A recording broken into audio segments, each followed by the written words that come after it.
Welcome to One Word a Day. I'm Sophia, pilot into the Universe of Chinese. Let's continue exploring ocean/industrial age concepts. And today we're going to talk about 代表.代表.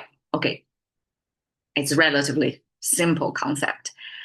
Um, if I have to boil down multiple meaning, multiple layer, very undetermined Chinese character, each one into one English words, that is more likely to be replaced or is closer to the source of meaning and a journey of a word or a character.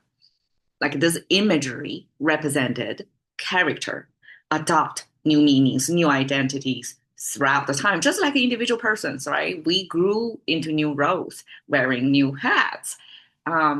So replace probably closer to it was the origin when it was born as replace, and then 表 surface. So replace surface.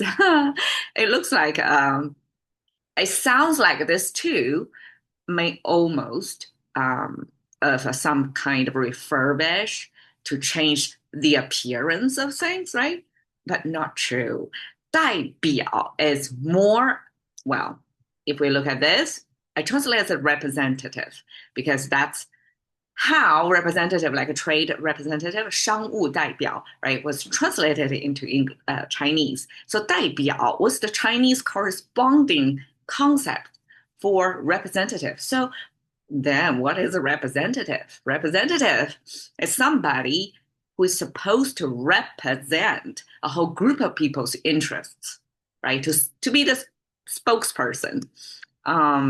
So replace the surface, we almost can regard the surface as a group of population, people, minds, culture, and replace as this one person or a smaller, way smaller number of people represent a bigger group of people.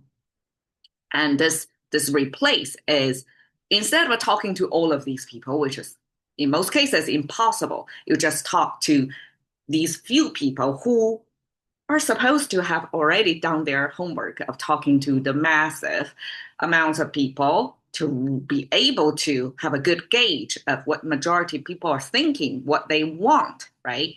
And therefore they hold the special role as the speaks piece, the mouthpiece for the majority of population, which would be considered here as the surface.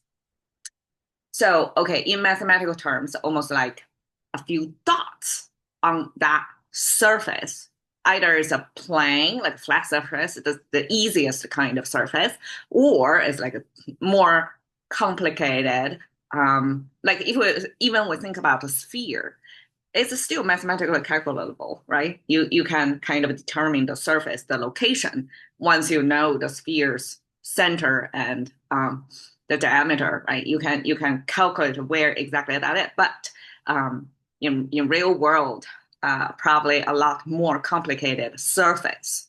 So before we can get the idea of the whole topography of the surface, we check the key critical points to get a sense of what's the curvatures. I don't, it ran out of my math terms. Okay, so the surface actually, even if a Chinese represent a surface, don't think of it as a flat or curve, a ball. It's probably more like a nature, landscape, mountains and valleys. And that's kind of complicated surface. And then replace those complications with a few that can represent like the high points, the low points, the middle points. Therefore, you can hopefully capture the majority of the shape of the space. All right. So that's I guess, the overall thinking about it. Unpacking each one is relatively easy. Okay, 代 replace is made of two parts, as you can see distinctively. The left is our common guessed here is a human symbol that Chinese, because the language was created for the use of people, right? And a lot of this language is describing behavior of people.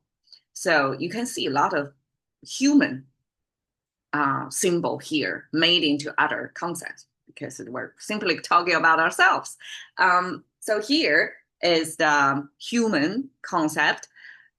That's a profile view of a human figure.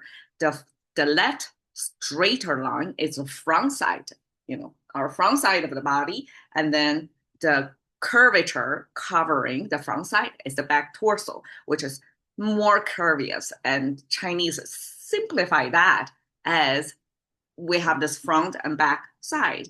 And this profile view in particular is facing toward the left.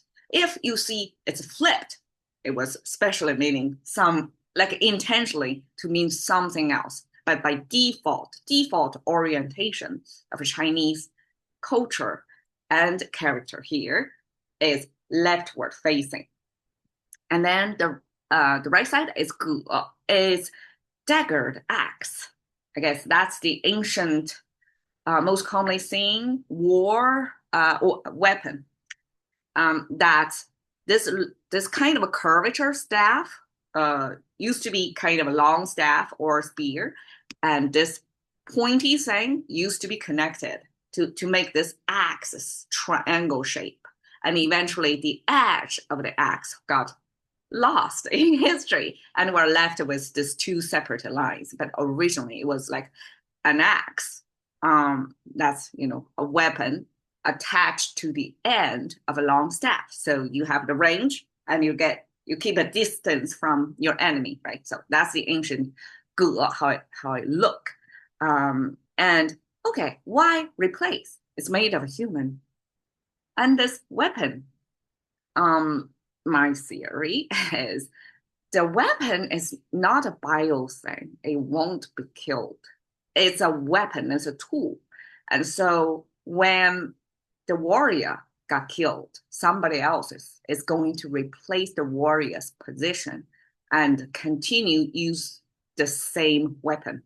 Probably we have to think in ancient times, resource was not as today as abundance as today's. So having like made of such dagger weapon or whatever weaponry in ancient times, probably it took quite a effort in terms of the manufacturing capability back then. So weaponry is not something you can easily to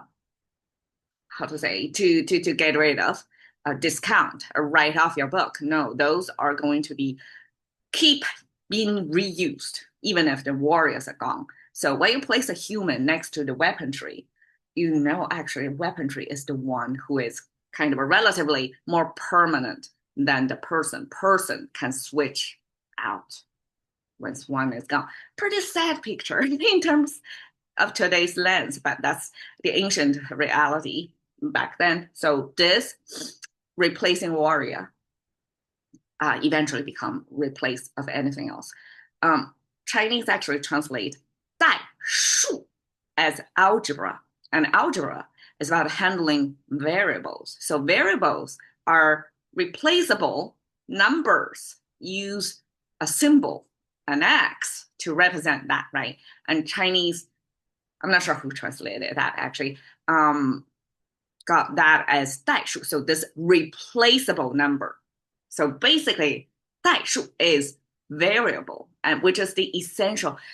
I mean, in English, we talk about algebra, and then people without a knowledge of algebra have to ask your definition of algebra, right? But Chinese 代数 exactly give you the essential, the core concept of what algebra is about.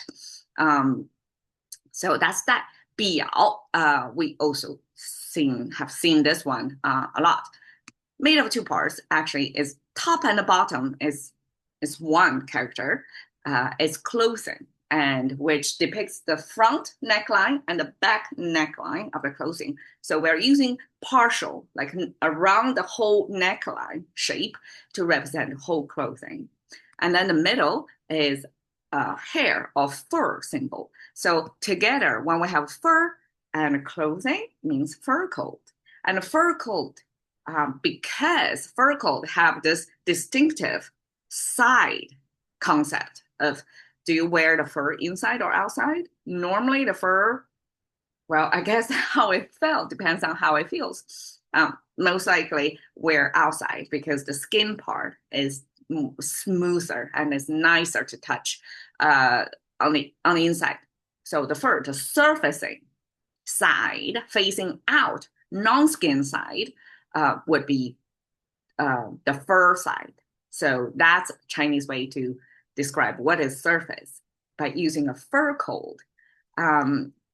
And together 代表 make the concept of representative or represent. Chinese don't really distinguish, well, English as well. We have many cases in English. Noun and verb exactly the same. Like name, right? It can be a name, a noun, or name something as an action. So 代表 in Chinese can be both representative or represent the word. And there you go, 代表. Thank you for your time. See you another day.